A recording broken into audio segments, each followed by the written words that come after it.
presentation of TFNN.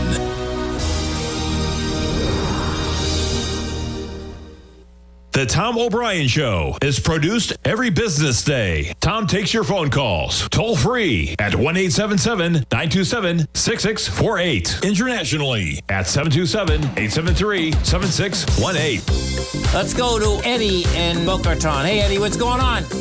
Hey, Tom. How are you, man? I'm doing great, man. Yourself? Good, good.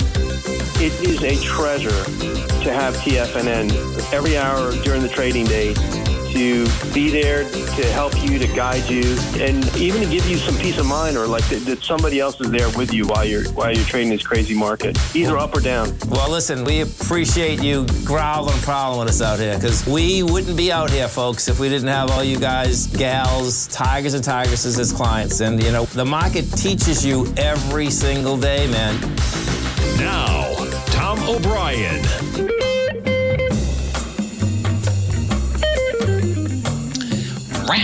Welcome, folks. Tommy O'Brien filling in for my dad, Tom. He's out today, and we got a market in negative territory. Jacob Shoup, he'll be joining us at 30 past the hour. We pick things up. That jobs number, boy, you talk about a move in yield. As I talked about on the 3 o'clock update there, we have the yield curve disinverting as you have the 2-year pulling back to a degree that actually falls under the 10-year. They're both sitting at about 3.77% right now, the 10 and the 2.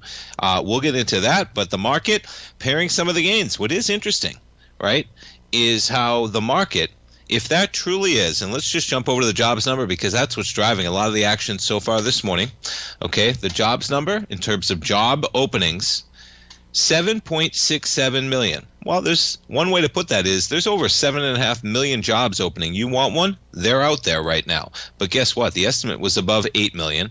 Layoffs rising to 1.76 million, the highest level since March of 2023. You take a look at this number on the top here, level of job openings above 12 million at one point. Remember that? Inflation was soaring, more jobs than anybody could imagine, wages rising across the board, the quit rate through the roof because people would quit knowing they could come into another job. Everything was that strong. But nonetheless, the level of job openings back to early 2021 as we approach 7 million. Okay, so indicative of a pretty tight labor market there that, and then you have layoffs on a shorter term basis upticking, right? Not quite as intact as the trend we have in terms of the job openings, but that is quite a trend coming into the Friday number that we have. And yeah, so decreased to 7.67 million from a downwardly revised 7.9 million reading in the prior month. Now, I mention that because what happens? Well, you have the number of layoffs numbers in there as well. That's the highest since March of 2023. I mentioned the quit rate.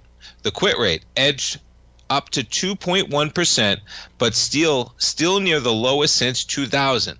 People are less confident in their ability to find a new position, as they put it in this article, right, than they were a couple years ago. So people aren't as comfortable quitting right now. There's something going on in this labor market. Whether the Fed is just going to be on time or they're going to be late to the party. Vacancies per unemployed worker, the ratio the Fed watches, 1.1. So again, vacancies per unemployed worker at about 1.1. It was at 2 to 1. Yes, the lowest in 3 years. So the labor market is tightening, to say the least. I talked about on the program this morning, right? Some of the companies out with earnings. You check in Dollar Tree, I was talking about this morning, continues to trade lower, down 24%. And really, this earnings cycle is much worse than 24% for Dollar Tree, because that's already factoring in the $10 hit they took last week when Dollar General came out with their numbers, okay, kind of tipping what was going to happen for Dollar Tree at the lower echelons right now. It is a problem. And then you talk about something like Affirm, buy now, pay later, as they accelerate on their earnings. But nonetheless, back to the jobs number. Yes, so what happens? Well, the market says, man, this Fed is going to have to cut. Now we jump around for the yield curve. I think this is the one they talk about, what's priced in. Yes, here it is. So traders boost bets on jumbo September U.S. interest rate cut. What's implied right now? Market implied pricing for September, 33.4 basis points. So what? Slightly less than a 50-50 shot that maybe they go to 50 basis points versus 25. By November, though, they're looking for 2 cuts somewhere in the next 2 meetings, right? 2 cuts and 1 cut. They're going to go 1, then they're going to force maybe to be 2 by the time they see all the November data. You get out to December, and you're talking about more than 4 cuts priced in over the next 3 meetings. Now, you could make the case that that was correct, that the market is picking up on the fact that the Fed's a little late to the party. The strains on this economy are tight. They're going to have to cut. They're going to have to cut a little bit more aggressively than they've indicated already. We're seeing yields spike. We're seeing the 10-year spike lower, that is. We're seeing the 10-year at 3.77. We're seeing the 2-year at 3.77. The 2-year down 12 basis points today, okay, when I was mentioning that one. Now, I just told you how far they think rates are coming down by in December, right? And think about it. You can get right now in a money market account until September 18th when the Fed meets. They're going to give you like 5.25% right now. Okay, I'm ballparking. Don't quote me on that. But the point being, the overnight lending rate right now is still 5.25 to 5.5%, and the 1-year Treasury right now is trading under 4.25%. If the market is correct that rates are going to have to come down quicker than the Fed has indicated as of now, then where should the market be? Right? If this is the type of move that those cuts are going to be needed that aggressively, this data is reiterating, okay, that the market is pricing in. We jump over to the CME FedWatch tool, which I enjoy sometimes. I would say not the holy grail, but it is an indication of where the market is pricing certain cuts for each meeting. September, they're looking at about a 55% chance. They go 25 basis points all the way up to a 45% chance. Look at where it was a day ago. It was as high as 62% chance they were thinking it was going to be 25 basis points. So the odds of a 50 basis point cut rising in the September meeting. But look at December even, right? December, you're talking about the odds that we are by December at 4 to 4.25% is now 35.7%. Folks, that's the equivalent of 5 cuts by December. If the Fed sees data that we need to cut 5 times by December, okay, I would be hard pressed to see the S&P trading probably anywhere near 5,500. As in, there is going to be some indications that there's a problem. Jobs are getting lost. They're not getting created. We'll see what happens on Friday. But it strikes me that the market reaction, yeah, we're 45 points off of the high, okay, but we're right where we were. Well, we're a little bit under. We're 20 points under where we were trading at 10 o'clock when that data came out. All right? And meanwhile, we have a mammoth move going on in yields. We jump over to the dollar index. Now, what do we have? We have lower yield. What's that doing? That's weakening the dollar index. And also, surprisingly, we haven't seen the huge reaction in gold that you could. Yes, we've seen a run up, but there's your data at 10 o'clock. We've only jumped up $7 in gold. Meanwhile, look at the move that we've had in the dollar index. Right? So we got some interesting action in terms of not everything reacting the way that you may anticipate right out of the gate, I should say, right off the bat. When you got a move like this in the dollar from 101.80 down to almost 101.20, and gold only up a few dollars, but yields spiking lower, we have a disinversion of the yield curve. Come back approximately 24 points, 45 minutes left to go in the trading day.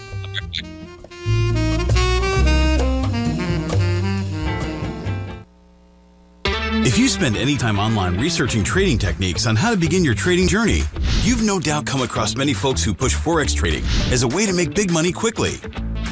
Unfortunately, there are equally as many stories of these so-called Forex professionals just looking to make a quick buck off aspiring traders without actually teaching the ins and outs of the Forex market.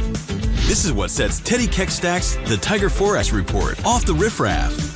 Every Monday, former Chicago Mercantile Exchange member and author Teddy Keckstack releases his Tiger Forex Report newsletter, where he dives into the complex world of Forex and takes time to actually teach you his methods that have made him so successful in the fast-paced and rewarding world of Forex trading.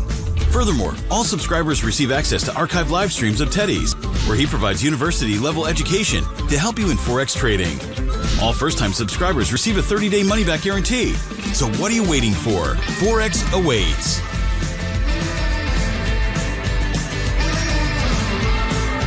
The stock market is a delicate, interconnecting web of commodities, equities, and trader psychology.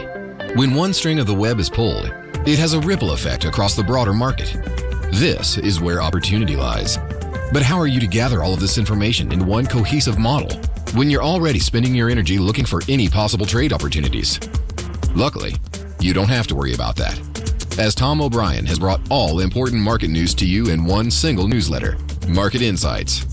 Market Insights provides a daily overview of what's happening in the indexes, bonds, gold, and more.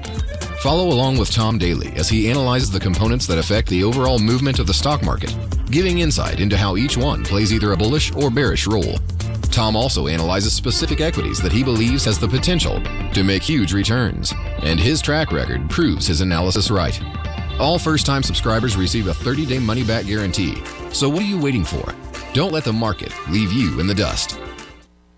Building wealth trading in the stock market seems impossible to most people. They think it's too volatile and risky. Most people aren't going to take the time to educate themselves on how to do it right. But you're not most people, are you? At TFNN, you'll get the guidance you need to refine your strategies and techniques to invest like a pro. Because you'll be a pro. All TFNN subscriptions, books, software, and courses are available at TFNN.com. And I'm even going to tell you how to get them for less. Use TFNN's Tiger Dollars and you'll get up to a 20% bonus on your purchase. And once you apply them to your account, Tiger Dollars are automatically used for all future or recurring charges. Tiger Dollars also never expire, are fully transferable, and are a great way to add savings to your newsletters or services. Become the investor you were born to be at TFNN.com. TFNN, educating investors. Call now, toll free at 1-877-927-6648. Internationally at 727-873-7618.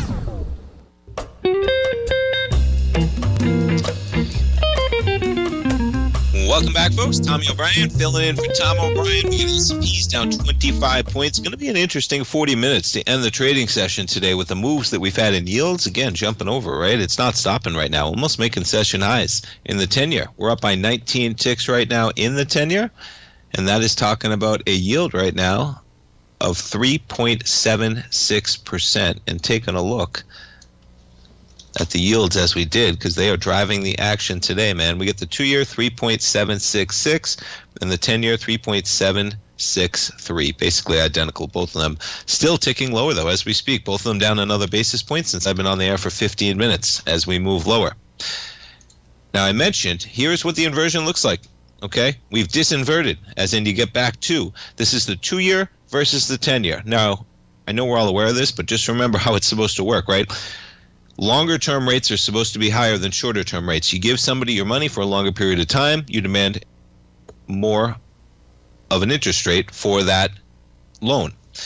It hasn't been the case because the Fed has had short-term interest rates so high, and the worry about the economy longer-term has drawn down some of those longer-term rates, but really it's been the short-terms have been so high with the Fed and their hiking cycle that has not been the case since the Fed began to hike. And look how far we got, to over 100 basis points, the gap between that 2-year and the 10-year, as in you were getting rewarded a full 100 basis points more for a 2-year Treasury than for a 10-year. But the problem is, what's going to happen and where are you going to reinvest that money in 2 years when those rates come dramatically down and the 10-year could be a better bet longer term? The reason why for the disinversion, the inversion, but nonetheless, that's what it looks like. We get that happening today ahead of where we go on Friday. And yeah, the odds are here that the market trying to price in that we get actually a 50 basis point cut. I think what this really does is add more pressure on the jobs number on Friday. We're continuing to climb right now. We're up by 19 basis points, and that's just the move we have today, right? Look at the precursor move we got yesterday. The 10-year is now up a full point and 5 ticks from where we were just yesterday morning. Pretty remarkable. That is ZN, is the 10-year. You jump over to the ZT, and this is a mammoth move. Over a full point and 5 ticks in the same way for the 2-year, which shorter term, just a huge mammoth move. Okay, we got... So Verizon, yeah, they are going to buy Frontier. Now, this is an interesting one. If you're familiar, folks, I live in Florida. We have Frontier now. Verizon, of course, we have Verizon with your mobile. But when you're talking about landline, broadband, that was something that ironically, and I looked this up, And so the news first, the current news, this is, okay, is that Verizon is in talks to buy Frontier Communications. Frontier is up 38% on that news. They are, I believe it's FYBR. I was checking them out. Is that it? There it is. So that's Frontier. Now, if you're checking out this chart like I did, you find Frontier, you look them up, FYPR.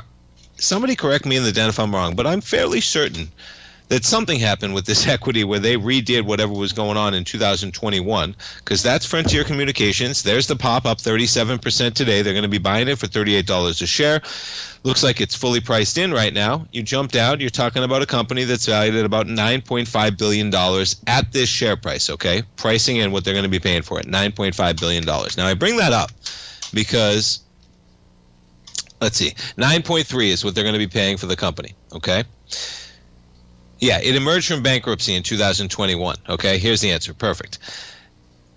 Because the kicker is, okay, this chart, I wish I had a picture of the chart before they came out of bankruptcy because it was a straight shot to zero. Now, I bring it up because when we were in Florida, there was a big date that took place. In 2015, we had our offices in downtown Clearwater at the time, where Verizon was transferring all operations to Frontier. There was a day of reckoning where that change took place, right? And it was the biggest problem you can imagine. They totally blew it, royally screwed it up. Communications were down for everybody because the internet runs everything, even back then. But this is how much they paid. So check this out, right? And this is how, it's just interesting, right? Verizon, they spun off their residential, commercial, and wholesale customers in California, Florida, and Texas, okay, for $10.5 billion in cash. They sold those properties alone to Frontier for $10.5 billion in cash in only 2015. And now they're coming back to buy the whole company when it's a couple years out of bankruptcy for $9.3 billion. And it'd be interesting to see. And I don't even think the Bloomberg article references it. Do they? Shame on me if they do. Do they? Yeah, they do. Okay, good. Because it's pretty remarkable, right? They have $11 billion less in debt. And you know, the remarkable thing is being one of those customers in Florida and seeing the rollout, it was an absolute mess. And you could see how they did not. It was, I had Verizon at my home in Tampa. Okay, I'll tell you a story. And they didn't even know my name. I was marked very special in their computer. They couldn't figure out exactly who I was. So imagine, I have a landline broadband service running into my home, to my address, my home in Tampa. Okay, and I'm trying to get customer service to look up my account. And they need my account number. And I'm telling them I don't have my account number, but I have my address. And they couldn't look it up from my address because their systems were such a mess. They literally need the account number. So an example of mismanagement, maybe they'll do a Harvard case study for that one. Because Verizon sells 3 states to Frontier for $10.5 billion in 2015. And less than 10 years later, they buy it all for 9.3, and I wonder how much more it is. I mean, it's a decent chunk. They're a decent company, but nonetheless, that's going on today. So you got Verizon, they're trading lower. Frontier up by 38% on that news, but I found that especially interesting, especially with 2015, what happened there. All right, we got Beige Book today as well. Employers more selective in hiring, but layoffs remain rare, is how they put it in the Beige Book. Okay. Now, this one was compiled by the Cleveland Fed. This is for data on or before August 26th. Okay, and employers were more selective with their hires and less likely to expand their workforces, citing concerns about demand and an uncertain economic outlook. You pair that with the job openings number, and there is some pressure on the number for non-par payrolls that we get on Friday, because if that is a great disappointment, what happens if the market pushes yields even further? What is the Fed going to do, right? They can try and correct. They can. But if this data is lining up, it's going to be interesting to see where the Fed goes. The market has gotten ahead of the Fed many times before in this cycle, as they want cuts. They want them now. They want 5 or 6 coming down the line.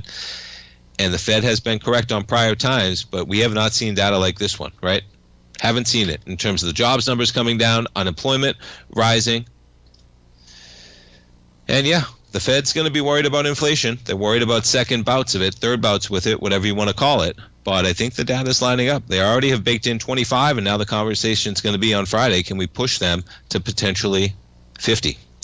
We jump around. Some of the Magnificent Seven trading a little bit lower today. Those tech stocks with the NASDAQ 100 down 72. Amazon down about 2% today, trading at 172.84 right now. You jump over to NVIDIA. They're down 2.2% with a 105 handle, 105.49.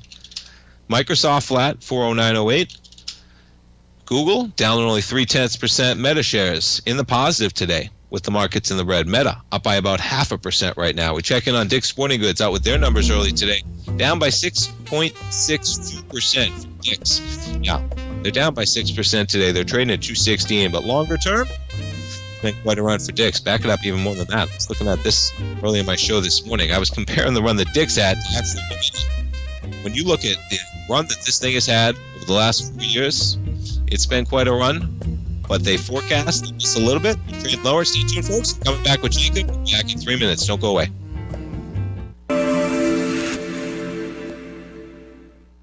Many trading newsletters attempt to focus on a narrow set of equities or commodities. While this works for some, it oftentimes misses many opportunities that possess huge gain potential. But how is an independent trader supposed to scan the entire market looking for these hidden opportunities? One simple answer: the opening call newsletter. Basil Chapman, developer of the Chapman Wave trading methodology, has been trading the markets for longer than most trading influencers have been alive. And over that time, he has honed his methodology in order to accurately call movements in a wide range of equities, from semiconductors to uranium to key indices and so much more. Basil is old school, taking the time to educate the trader while also giving his insights into key indices, selective stocks, and more. Opening call subscribers also receive access to dozens of educational live streams that can be accessed at any time for your edification. All first-time subscribers receive a 30-day money-back guarantee. So ignore the pop trading influencers and start learning time-tested technical analysis. Steve Rhodes started his trading career as a student almost 20 years ago, and the student has now become the master. Steve won the prestigious Timer of the Year award in 2018 and barely missed that mark again in 2019, finishing at number 2 for the year. An amazing accomplishment. Steve Rhodes is committed to sharing his techniques and knowledge with anyone who wants to learn, and he shares his vast amount of trading knowledge every day in his Mastering Probability newsletter. Steve's award-winning newsletter, Mastering Probability, is delivered every trading day with updates throughout the afternoon. Sign up for Steve's market newsletter, Mastering Probability, and you'll receive access to 7 of Steve's educational webinars absolutely free. At TFNN, all our newsletters come with a 30-day money-back guarantee, so you have absolutely nothing to worry about. Visit TFNN.com and try Mastering Probability 30 days risk-free today. TFNN, educating investors. The consistency you're looking for is closer than you think. 1 or 2 adjustments are usually all you need to change your equity curve from red to green and keep it there. Come join Larry Pesavento live to learn what separates the winners from the losers. Join Larry Pesavento on the 2nd and 4th Friday of every month for 3 hours of live trading from 9 a.m. to 12 p.m. Eastern Time, where Larry will show you the market setting up and, most important of all, the state of mind of a winning trader. By watching Larry trade, you'll learn the Fibonacci levels, you'll learn how to apply A to B to C to D trading patterns, you'll learn trade management, pattern recognition, and much more. Join Larry August 9th and 23rd for more live trading action. For this month only, use code LarryAug24 at checkout to save $50 off your first month as a subscriber to Live Trading Fridays for his live trading sessions, where you'll sit right beside him as he trades the market live. For this month only, enter code LarryAug24 and save $50 off your first month. For all the information and to reserve your spot today, visit the front page of TFNN.com. This portion of the Tom O'Brien Show is brought to you by Direxion's daily leveraged and inverse ETFs. Whether you're a bull or a bear, you choose the direction. Visit Direxion.com. Investing in the funds involves significant risk and should only be utilized by investors who understand the impact of leverage and actively monitor their portfolio. They are not designed to track the underlying index or security for more than a day. Before investing, carefully consider a fund's investment objective, risk, charges, and expenses contained in the prospectus available at Direxion.com. Read carefully. Distributor Foreside Fund Services, LLC.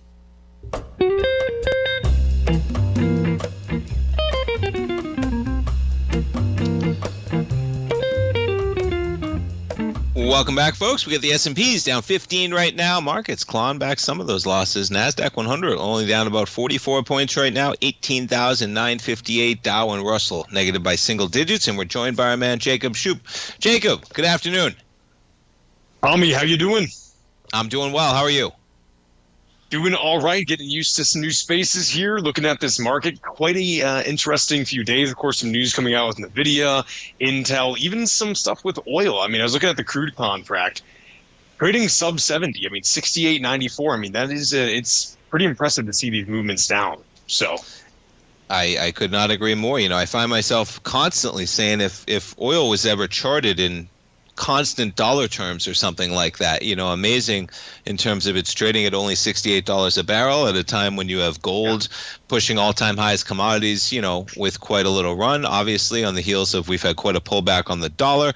But boy, inflation, as in what does a dollar buy you right now? And to have a dollar still buy you, I mean, gas, we're probably going to see gas under $3 now, right? I haven't seen it under $3, but I'm pretty sure with this run to $68, man, we'll probably start seeing gas with a 2 handle, which is remarkable when you think about what $2 can buy you now at other places, especially, right? I mean, that's, yeah. Absolutely. I think what's interesting about it, at least, Yeah. No, go ahead, please. With crude, the whole idea, I mean, we have this perfect kind of storm going on for lower prices, right? I mean, usually, you know, we're in summer, this is a hot year, we're about to go into winter, you know, you get these price fluctuations at that time. China's slowing down, we're putting more out. What is super interesting as well, this is from Bloomberg. Okay, they have this idea that essentially AI that's being implemented now in order to basically increase efficiency. Now, this deals with shale more than anything. You know, I mean, energy overall, and this will affect crude in a certain way. It's going to lower costs by 30%. I mean, this is really impressive, and this is what's so cool about now getting into this realm of AI, right? I always talk on the show, you know, we talk about LLMs, all this, and this stuff is neat like ChatGPT, but when do we start seeing it being utilized on an enterprise level? And if it starts getting adopted quickly, which it seems like it is to some extent, then we can really surely say that, you know, this sustained chip can continue. I think this is really neat stuff. So anyways, it's interesting to see it kind of, you know, show up in crude right now, and then going forward, a lot of analysts looking at that energy costs in general going down. Yeah. Super interesting. And hey, how about, you know, you and I were talking about Intel today. Pretty interesting, the move you have lower with Intel. Now, you know, I was telling you, and they got a couple things, of course, going on, right? You were talking about the fabrication. Could you go over what you were telling me about this morning, just in terms of some of the chips and actually what's talking about, and who came out with it? Somebody came out with it, but you were talking about it, and I thought it was insightful in terms of the run up, the rundown, and they have a lot going on. I talked about this morning on my program, the fact that, you know, that CHIPS Act money that they're coming due, almost $20 billion. I think it was $8 billion in grants, 11 in loans, but they aren't quite getting it done just quite yet. And then you referenced what else was going on today for those listeners. Yeah, so what I was saying last time when I was filling in for Tom, maybe last week, Intel had a nice little run-up, right? I think you moved up to the high 22s. This is after a big sell-off due to bad financials, right? One of the things I was saying on that show is, regardless, even though this move up was on higher volume, it was on this wasn't even promised, Tommy, which was so weird about it, right? But as news came out that they might be splitting up the company, right? So you have the part of the company that designs the CPUs. That fell through, of course, with Raptor Lake. They were overclocking the CPUs, and it was melting the chip. So this was bad, right? And they didn't really, in my opinion, handle it very well initially. And so everyone's like, well, hey, if we can get the fabrication part, so kind of what TSM does, right? TSM doesn't develop their own chips, right? But they'll design what other people are developing. And this has been great for TSM. This was what a lot of our government was riding on, that Intel could be that in the U.S.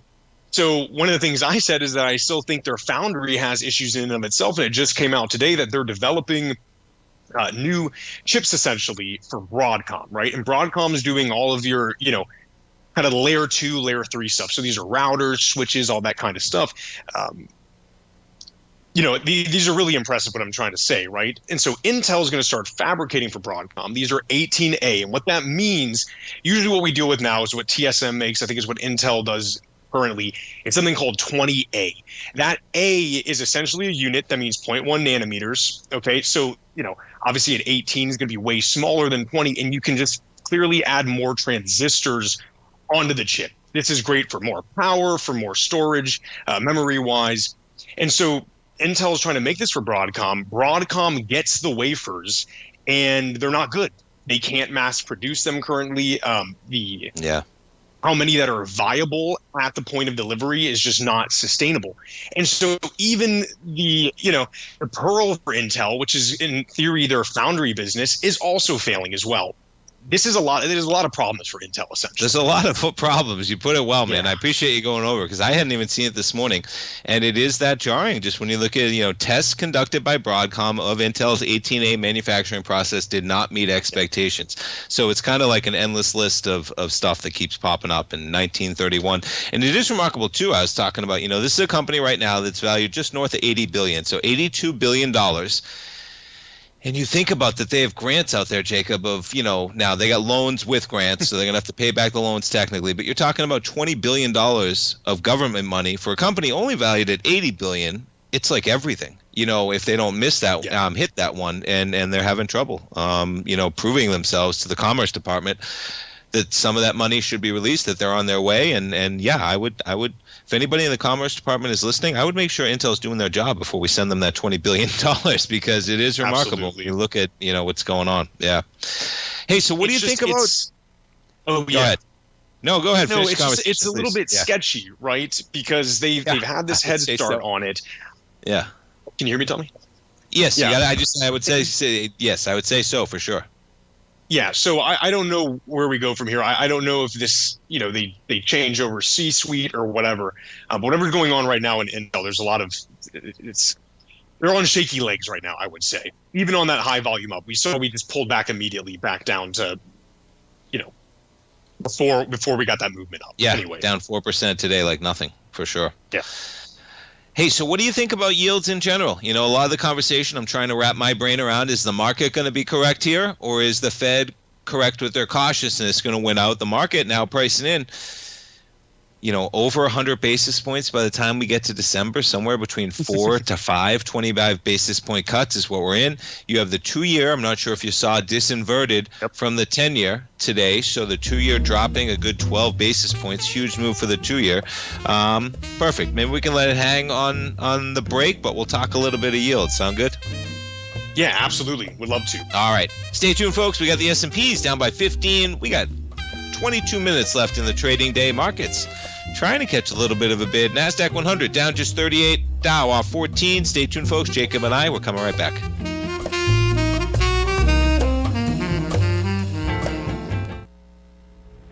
If you're looking for potential trading setups in the stock market, then Rocket Equities and Options Report is a newsletter you should try. Tommy O'Brien delivers options and equity trades when the markets present them, using a combination of fundamentals and technicals. Sign up for Rocket Equities and Options Report today with a 30-day money-back guarantee, so you have nothing to risk. For all the details and to start your subscription today, visit the front page of TFNN.com. TFNN, educating investors. For traders who crave risk, Direxion's daily leveraged and inverse ETFs provide opportunities to magnify short-term perspectives with up to 3 times a daily leverage, utilize bull and bear funds from both sides of the trade, and trade through rapidly changing markets. These are highly leveraged ETFs with daily resetting designed for short-term trading, not long-term investing. Whether you're a bull or a bear, you choose the Direxion. For up-to-date pricing and performance, go to Direxion.com. Investing in the funds involves significant risk and should only be utilized by investors who understand the impact of leverage and actively monitor their portfolio. They are not designed to track the underlying index or security for more than a day. Before investing, carefully consider a fund's investment objective, risk, charges, and expenses contained in the prospectus available at Direxion.com. Read carefully. Distributor Foreside Fund Services, LLC. The reality is that navigating financial markets can be risky. Markets can be chaotic and difficult to understand. Having the latest market advice can help you turn this chaos into a key for creating winning trades. At TFNN, we understand that it can be hard to find reliable market news. That's why each of our market experts offers their very own market newsletter. A must-have tool for every trader out there striving to find an edge in today's markets. TFNN newsletters cover every aspect of the markets so you can analyze the market before you trade. Try any of our great newsletters risk-free with our 30-day money-back guarantee. Just visit the Newsletters tab on the front page of TFNN.com. TFNN, educating investors. TFNN has launched the Tiger's Den, hosted at Discord. TFNN has been educating traders for more than 20 years with live programming hosted by a variety of professional traders during market hours. Tiger's Den, available to all tigers and tigresses for just $1 for the year. There's no cash or added costs when you join our community of traders. Sign up today and become a part of this educational community of traders. Just visit the front page of TFNN.com. This program is brought to you by Vista Gold, traded on the NYSE American and TSX under the symbol VGZ.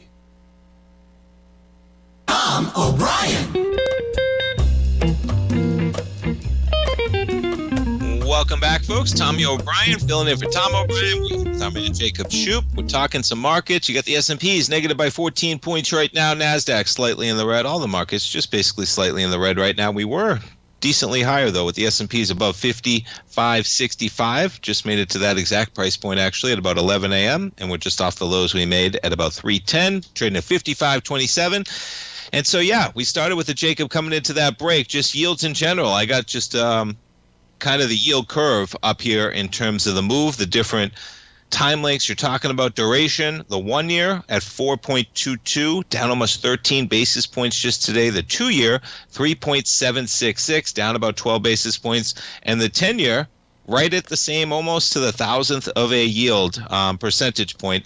But what do you think about this move in terms of where the market is with yields versus where the Fed claims that they are in terms of not quite being there quite yet, right? We've heard nothing to the degree that they're going to cut with 50 and then 25. Who do you think's right? What do you think in terms of this market? It's pretty interesting. Yeah. Yeah. In the recent past, and I'd say really for this whole year, I was pretty sold on this idea that inflation was a lot more robust than people were anticipating. And we saw that, right? I mean, we were talking about June cuts, and obviously that was so far off in the way, right? I wonder if what we might end up seeing is kind of the consequences of this tightening fiscal policy really coming in all at once, right? So if you give me a second to, sorry, the computer going on, but they released the beige book, right? Yes, they did. You have 3 zones within that. Okay. Kind of just growing slightly, right? Kind of decreasing a little bit. And then, let's see here. While the number of districts that report flat or declining activity rose from 5 in the prior period to 9.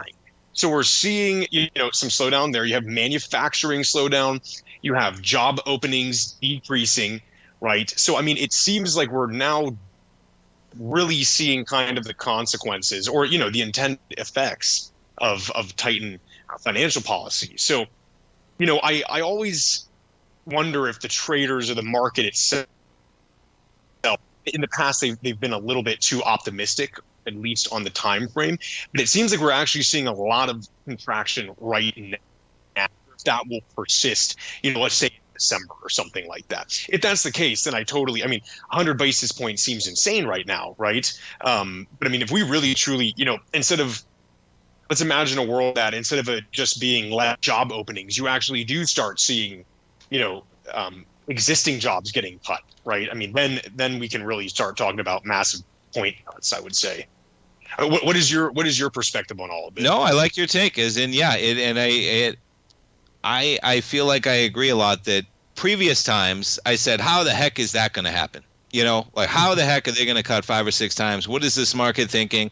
There's no way the Fed is that worried about the market versus being worried about inflation still raging.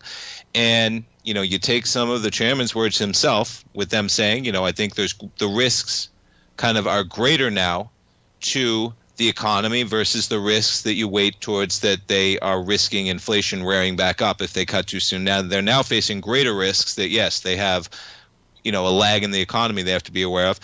And then, just like you talk about the data, I mean, the job openings this morning, you look at that number versus where we've been at the highs of inflation versus where we are. You look at unemployment numbers where we are.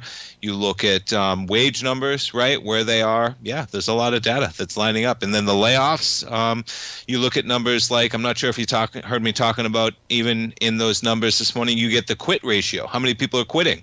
It's not happening, not like they used to. Yeah, and not happening. The number of vacancies versus the number of jobs open, that ratio, you're going back to 2021, 2020, same thing. So, the data, I think, and that's, I think, so interesting, as in what I said this morning, I'm actually surprised that the market is pricing in that the economy is so weak that the Fed's going to need to cut more aggressively than they've indicated. Meanwhile, we have the S&P sitting pretty rosy above 5,500. That's what I'm trying to more wrap my head around, because you could see the case that you'd see a market sell-off on news like that. Now, maybe the market thinks that, and this is where I'm trying to figure out how many levels deep do you go, but that, there is going to be stimulus when the Fed comes in. They do have some room here. So do you really have to sell off the market if they come in? How late do they have to be a real problem? As in, what if they're a little late? Well, if they're a little late, there's going to be some stimulus, man. If the Fed, Jacob, if the Fed really cuts a full percentage point by December, right? I mean, that's imagine you just have interest rates. Now, a lot of that's already priced in, but you would see some cuts there. Mortgage rates would come down, a car loan payment would come down, refinances would become easier, so there would be some stimulus. And then maybe the market's saying, hey, you know what? They might have to come back a little bit, but the market's going to be okay. We'll find out on Friday. I think it really adds to Friday's number, because, boy, if you ever get a big miss on Friday, watch out in terms of that.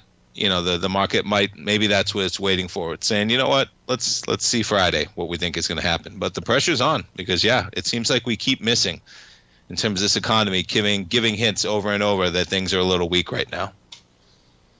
Definitely. And, I would say as well that we can look back in history and see what the Fed has done, or kind of how these things have kind of shaken out a little bit. But I think we're in a unique spot in history as well. The things that drive this economy are different. Obviously, we have everything coming up with AI. I mean, at least in the market, right? I mean, it's been dominated by tech companies who are focusing on AI. I think that you're still seeing a lot of people, I talk about this all the time. Your credit card usage is up, but defaults are low, right? Buy now, pay later. I mean, that's something else we can talk about at length. But this idea is that tons of people are using it. I mean, it's getting into the billions, and nobody is really defaulting on it either. So I would say as well with the job numbers, right? Like job openings, like we're in a realm now where we have these things called ghost openings, So all this stuff has, I almost think is unprecedented in a way, right? So it's gonna be really interesting to see what happens. If we see a very quick contraction that's gonna lead to a full percent, 100 basis points, we're gonna learn it as it happens, I think, and the Fed has their job cut out for them without a doubt. So I think it's a very fascinating time. Yeah, we're going to get to watch it unfold. The crazy thing is that we get to watch this one. It's like we're going to figure out real quick who is on the correct side here when the market is pricing in so many cuts over the next 6 months. Time flies. 6 months is going to fly. And we get to find out real quick if this market needs to reprice where the Fed is going, or if the Fed needs to reprice how quickly they're going to cut to meet what the market thinks it needs in terms of stimulating this economy that might be a little late to the party. Hey, I wanted to ask you your own shopping habits, right? We talked about, were you in the program with me, or was I just talking to you? Maybe I was talking to my dad. Dollar General when they came out, but Dollar Tree trading lower today.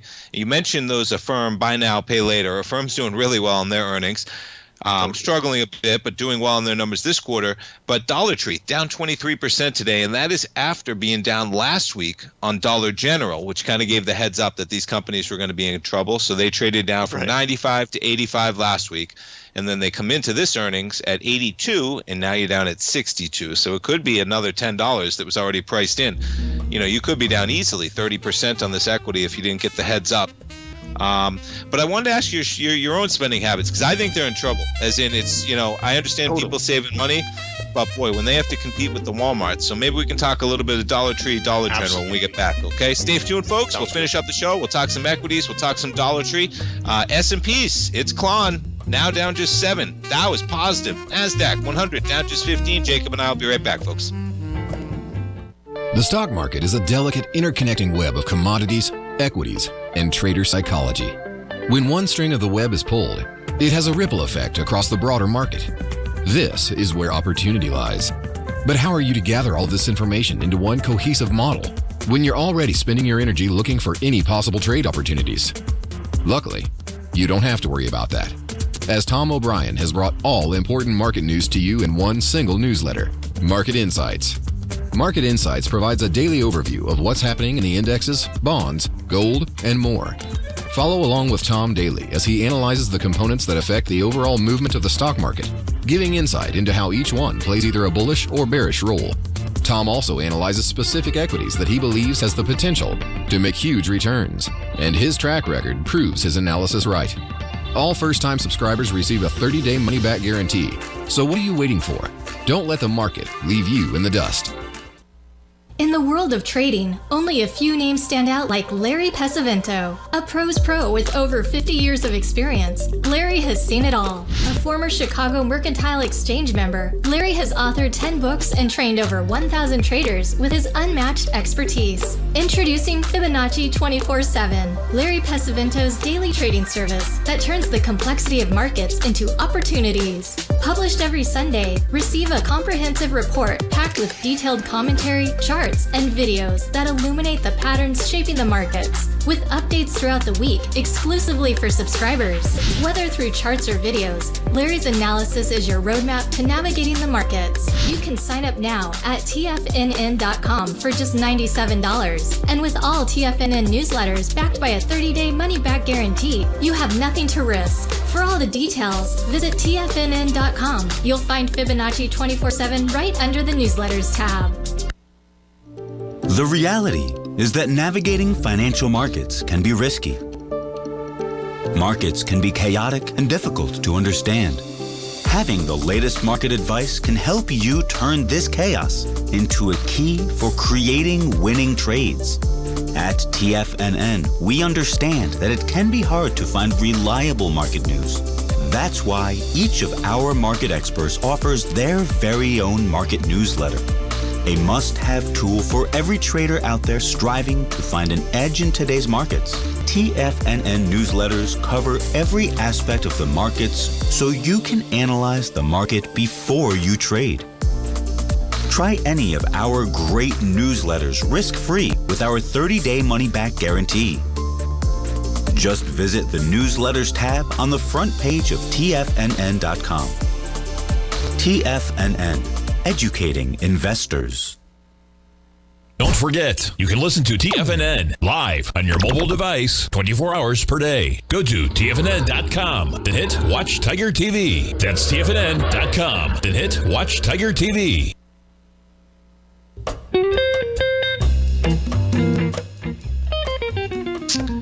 Welcome back, folks. Tommy O'Brien with Jacob Shue. We got the S&Ps down by just 10 points, trading at 55.31. You were basically almost just getting a positive there. We jumped to 55.40. We're slightly in the red. We got 5 minutes left to go in the trading day.